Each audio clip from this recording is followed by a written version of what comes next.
Okey, bismillahirrahmanirrahim. Bagi kita, bagi saya pihak syarikat, kita sudah ada plan. Bukan saja di Malaysia, saya kemarin 2 hari lepas saya dah bercakap dengan salah seorang menteri daripada Filipina. Saya cakap dia projek yang saya tengah buat sekarang ni ada lobster. Dia kata, wah itu terlalu bagus. Dia kata, very good project. Dia kata, can you supply to us in Philippines? So bila dia cakap begitu, saya lagi bertambah semangat.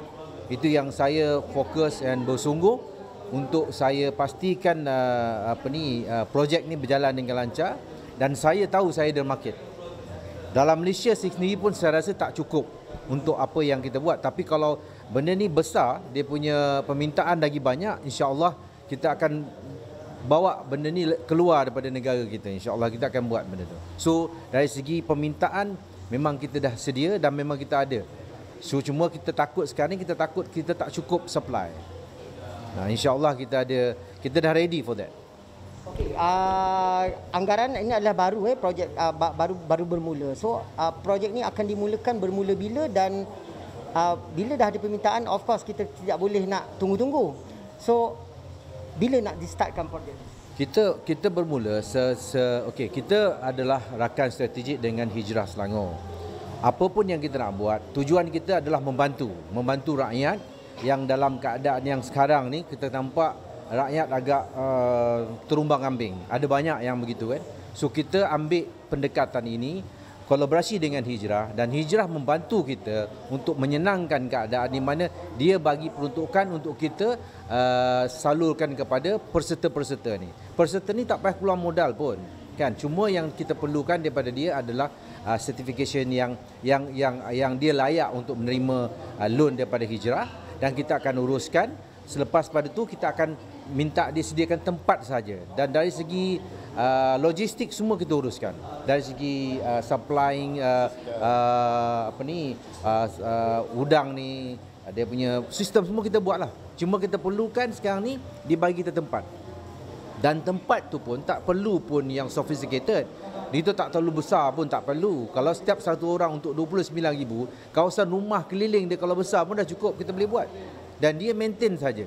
Dia maintain keadaan udang tu, dia tak payah buat apa pun. So bila dalam sesuatu masa dia perlu kita datang, dan kita akan hantar orang kita datang rawat tempat dia kalau dia ada masalah dari segi sistem, dari segi udang tu atau segala macam. Lain daripada tu, dia just tengok aja udang tu. Udang tu hidup sampai masa kita akan harvest, kita akan ambil udang tu balik, dan kita ganti udang baru pula, anak udang. Sebenarnya dalam masa 4 bulan tu dia dah dapat income dah. Lepas kita akan beli pula dengan dia anak-anak udang ni, kita supply pula tempat lain. So bila 6 bulan dia dah harvest, bila dia dah besar, so itu kita dah boleh supply ke kedai-kedai untuk makan pula. So dari sudut anak-anak udang tu, adakah apabila permintaan besok dah banyak, so bagaimana penyediaan anak udang tu untuk supaya tidak ada shortage tu? Kita ada satu collaboration dengan satu farm di Selangor Isya. Memang dia ternak anak udang saja. So kita beli daripada dia, kita hantar ke tempat-tempat yang perlu. Sekarang ni pun kita beli daripada dia juga. Kita ambil daripada dia, tapi cuma kita sahaja yang boleh dapatlah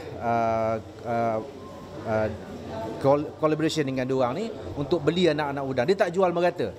Sebab bila dia tahu kita dengan Hijrah, lepas tu kita buat benda ni global besar, so dia nak bergabung dengan kita. So kita dah pergi tengok tempat dia, kita dah beli pun. So anak udang yang ada hari ni kita beli dengan dia. So kita beli baru ni 10,000 ekor. Bukan, berapa ekor kita baru ni? Lebih kurang lah. Untuk kita nak supply yang lain, kita order, tapi untuk yang new commerce yang dapat kelulusan daripada Hijrah nanti dalam minggu depan insya-Allah tu So kita akan supply anak-anak udang yang dah ada tu, kita akan terus hantar ke orang, insya-Allah. Ini yang saya cakap tadi, ini peluang yang Hijrah bagi pada kita, pada rakyat Selangor. It's only for Selangor Di Hijrah ni untuk Selangor saja. So kita nak bantu rakyat Selangor supaya mereka ni ada income, supaya mereka ni boleh berdikari. So tak perlu nak pergi minta sini minta sana. Dengan 29,000, insya-Allah mereka akan dapat 5,000 sebulan selepas 4-5-6 bulan ni akan datang, insya-Allah. So ini yang kita nak. Ini yang kita nak bantu rakyat Selangor. Kita tak boleh nak bagi duit macam tu. Hijrah pun tak boleh bagi duit gitu. Tapi dia boleh bantu kita dari segi pendahuluan.